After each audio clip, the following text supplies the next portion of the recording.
Okay, next, let's try situation number 2. The rope running over two fixed cylinders carries the 4 kilogram mass at one end.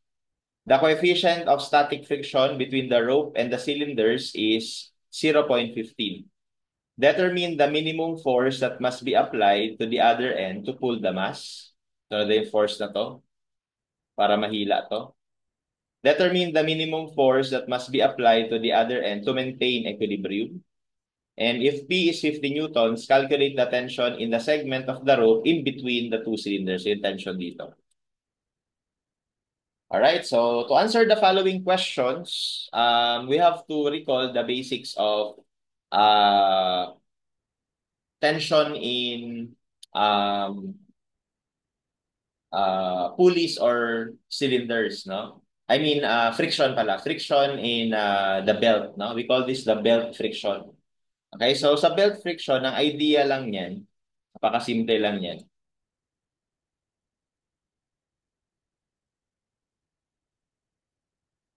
Okay, kunwari, meron kang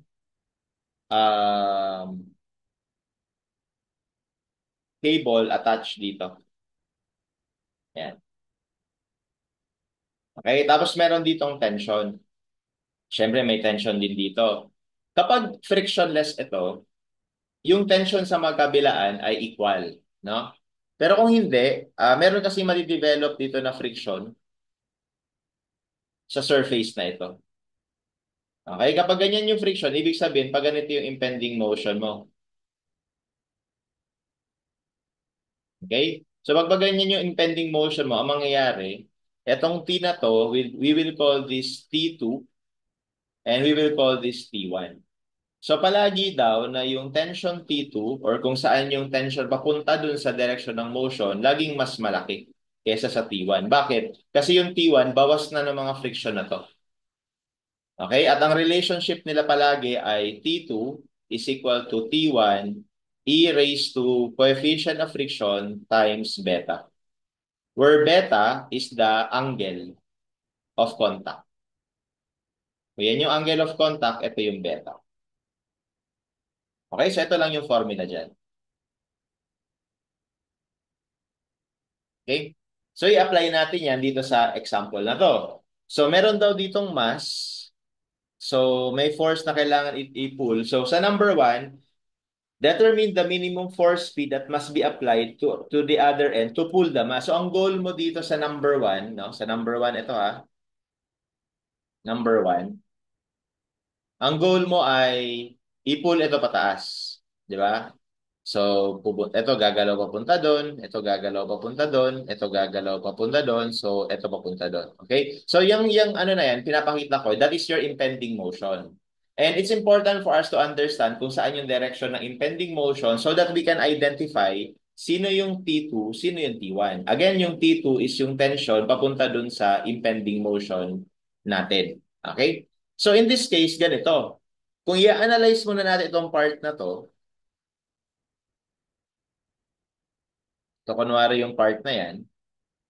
So, meron ka ditong cable na ang force ay P. Tapos dito, meron kang tension. No? Tawagin natin na TA na lang. TA or TB.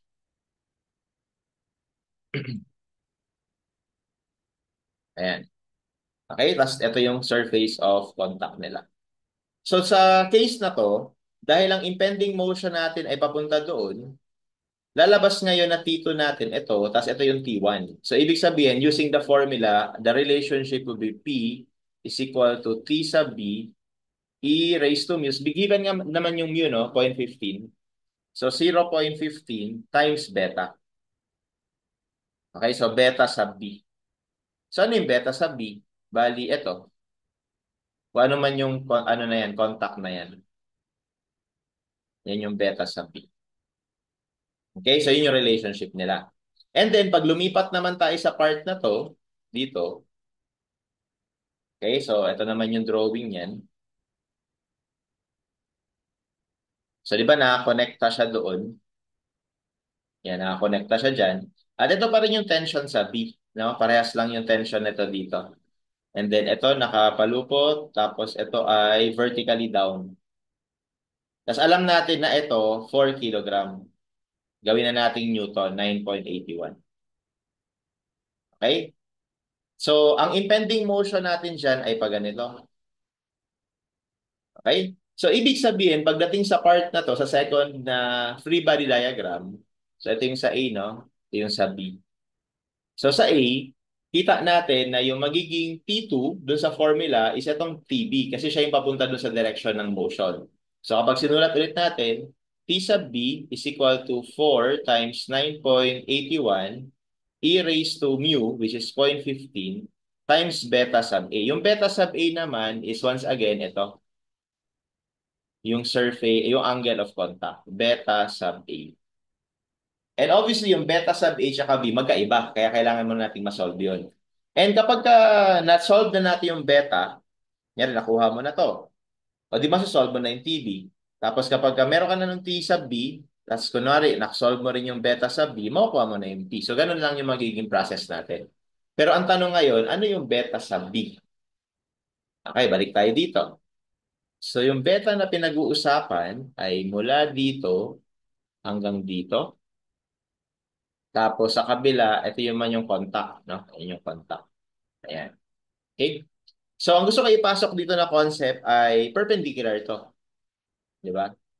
Kasi tangent siya dyan eh. So, perpendicular yan. Okay? Tapos, alam natin na yung layo na to, 400. 400 yung layo na yan. Based sa ano? Based sa, ito, sa given. Okay? Tapos, we can also define um, this one right here, no, as our beta sub B. Diba yun yung beta sub B? Para makita red natin.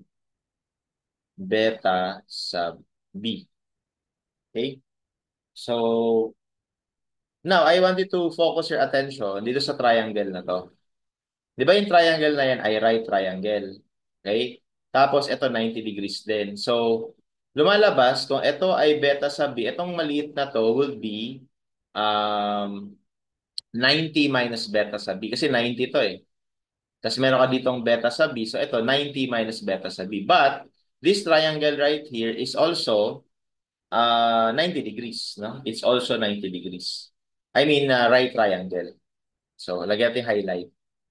Triangle na to.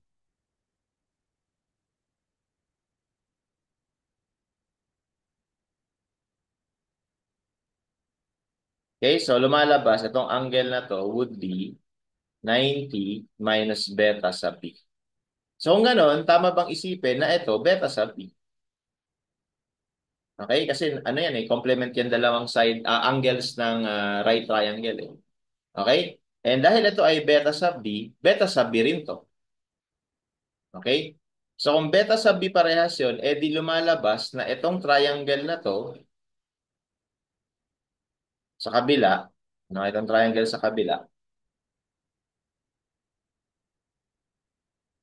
ito, nakadugtong nun. Okay, so we would be able to figure out kung ano yung mga sides niya. Ayan. Okay, so ito ay beta sub B din. Guys, 90 rin to. Okay, and at first, no, you can think na yung dalawang angle, triangle na yun will be similar. Pero look closely. Ito kasi, ito yung radius. Ito yan eh. 'Di ba? Radius yan. Sa kabila, ito naman, radius din. Okay? Na ngayon, dahil yung sides nila ay parehas, then we can say that these two triangles will be congruent or exactly equal. So that means na itong magiging side na to ay equal sa side na to, which is hati sila sa 400. So therefore, this will become 200. And this will become 200. And from there, we would now be able to calculate beta sub B. So masosolve natin si beta sub B. Okay, so let's solve for beta sub B. Dito na lang sa triangle na to. So tangent nga ba? Sine pala, sine. Sine of beta sub B ay equal sa, so bakit naging sine? Opposite kasi yan, tas hypotenuse to. Pagdating dito, ganun din. Opposite, tas hypotenuse. So, 150 over 200. So, therefore, dito na sa baba, yung beta sub B natin ay magiging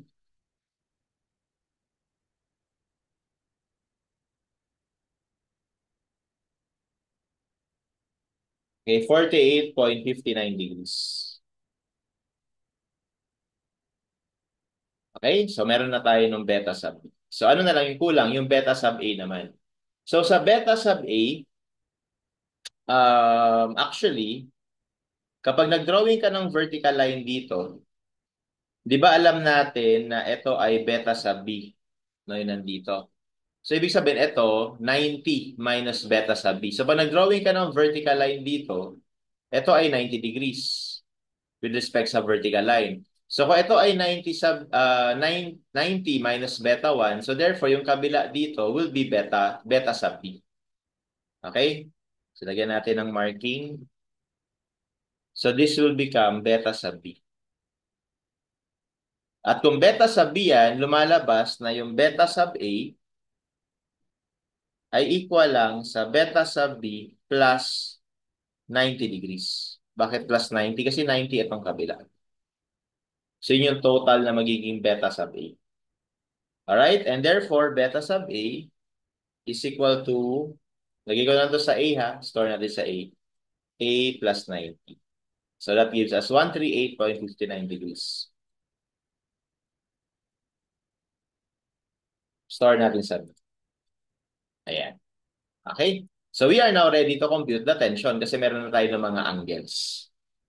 So, starting here, so meron na tayong beta sub A, ito ngayon. Pero, o nga pala, lagay ko lang ang sulat natin para makita. Kapag i-substitute na natin yan dito, required ka na kailangan mo i-convert yan sa radians kasi yan ay angle na nasa labas na ng trigo function.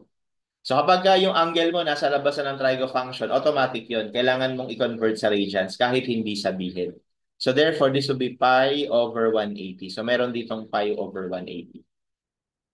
So tuloy natin dito. So therefore, yung tension sa B will be 4 times 9.81 times E raised to 0.15 times 138.59 times pi over 180. Ayan. So, 56.4, ano ba to? Kilogram. So, Newton. 56.4 Newton. So, kapag meron ka ng tension sa B, masasolve mo na rin yung P. Galing naman dito sa first equation. Itong sagot na to, mumultiply lang ulit natin ng E raised to 0.15 times beta sa B times pi over 180. Again, convert sa radians. So that gives us 64.05. Okay? And that will be the value of P. No? Required para mahila mo si 4 kilogram. Okay? Next, determine the minimum force P that must be applied to the other end to maintain equilibrium. So, anong pinagkaiba nun dito? So, ito kasi, yun yung P na kailangan para maumpisahan na itong gumalaw ng paganyan. Pero di ba, in the absence of P, kunwari walang P, ang tendency niyan ay babagsak to dito. So, dun sa number 2, tinatanong niya naman, parang tinatanong niya, ano naman yung minimum P para naman ma-prevent na ito bumagsak dito. So, in short, sa number 2, no, ano ko lang, i-redraw ko lang para meron tayong basis for number 2. So, for number 2, ulitan na lang natin. Ang magiging impending motion naman natin ay ito, pababa. So, ayan ay counterclockwise, ito pataas doon, tapos ito papunta dito. Okay, kumbaga yun yung impending motion. Alright, so in that case, lalabas ngayon na, um, let's start here, sa left side, sa A. Sa A, di ba meron ditong tension. Yan yung 4 times 9.81. Okay, yan yung magsaserve as T2. Tapos ito yung magsaserve as T1. So yung tension sa B. Okay? So kapag isusulat natin yung formula, so magiging 4 times 9.81, yan yung magiging T2 equals yung T1 natin is yung TB times e raised to 0.15 times, okay, same pa rin yung angle, no? Wala namang magbabago sa angle. So 138.59 degrees times pi over 180. So ganyan pa rin. So masosolve natin ulit dito si tension sa B. So yan naman yung tension kapag ang impending motion natin ay baliktad. So we have 4 times 9.81 over E raised to 0.15 times 138 times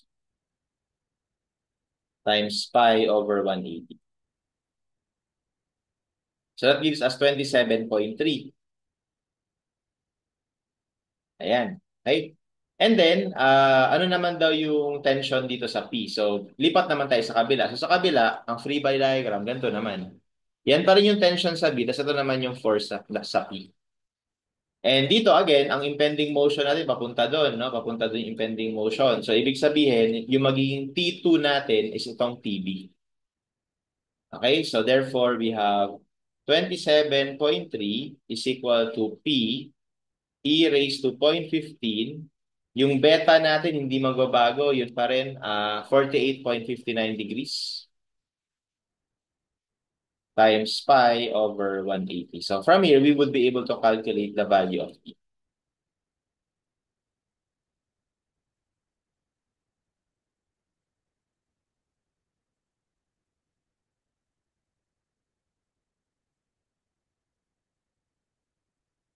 Okay, and that gives us 24.04.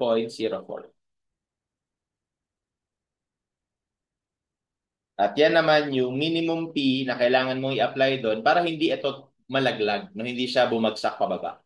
So 24.0, no? So 24. Ayan. Okay, so you see, tingnan nyo, no? Kapag yung force mo mas mababa dito sa 24, eto mag-uumpisa ng malaglag. Okay? Pero pagka lumagpas ka naman ng 64, eto naman mag-uumpisa ng umangat sa taas.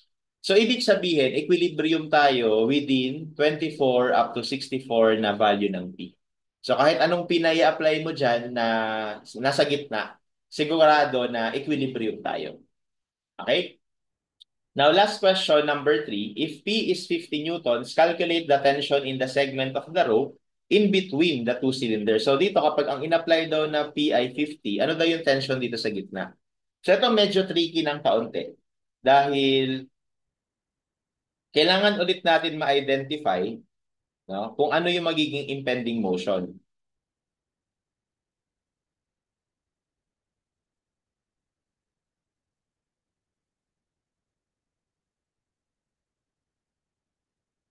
Ano ulit yung magiging impending motion? Kapag ang P daw ay 50 newtons. Okay? Alright, so ilagay ko lang dito sa taas. Ang P na minimum to maintain equilibrium is 24.04. Ang P na maximum to maintain equilibrium is 64.1. Ay, 64.1. So ngayon, lumalabas, etong 50 na to ay nasa gitna niya, no? Nasa gitna. So ibig sabihin, equilibrium pa tayo dito. Ang tanong, kung equilibrium tayo dyan, ano yung magiging i-expect natin na impending motion dito? Okay? So medyo tricky ng kaunti. Sa part na to, kailangan natin maintindihan na nung mas mababa dito ang ia-apply natin na force, ito ay gagalaw pababa. Sigurado. Okay?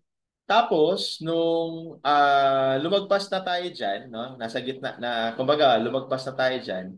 So, ang mangyari, mame-maintain natin ito yung hindi niya paggalaw. Okay? Mame-maintain natin yung hindi niya paggalaw. Alright? At dahil mame-maintain natin hindi niya paggalaw, okay, so parang ang nangyayari lang is pinipigilan lang natin siya na hindi siya bumaba. Okay, so kailan mangyayari yung mag-uumpisa na siyang gumalaw ng pagganito? Kapag lumagpas na tayo dito. So dun pa lang mangyayari yung paggalaw in this direction. So ibig sabihin, from 24 up to 64, ang iniiwasan nating paggalaw ay yung pagganito.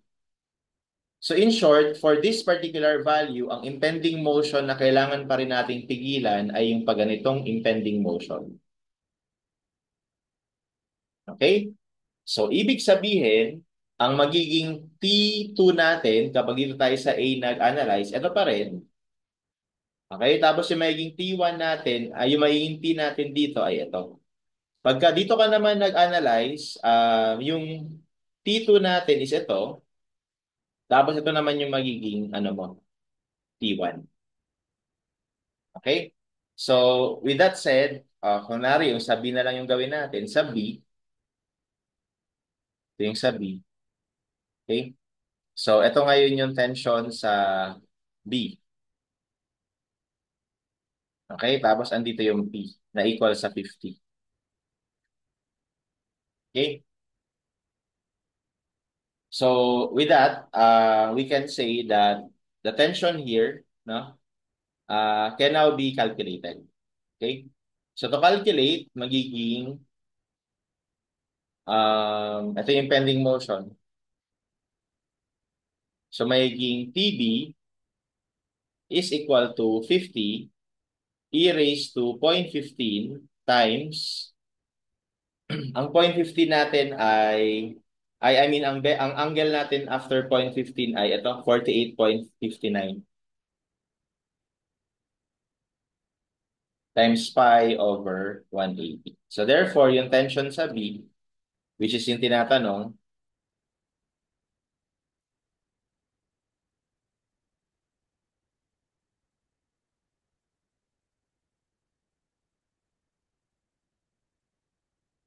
okay, that gives us 56.78.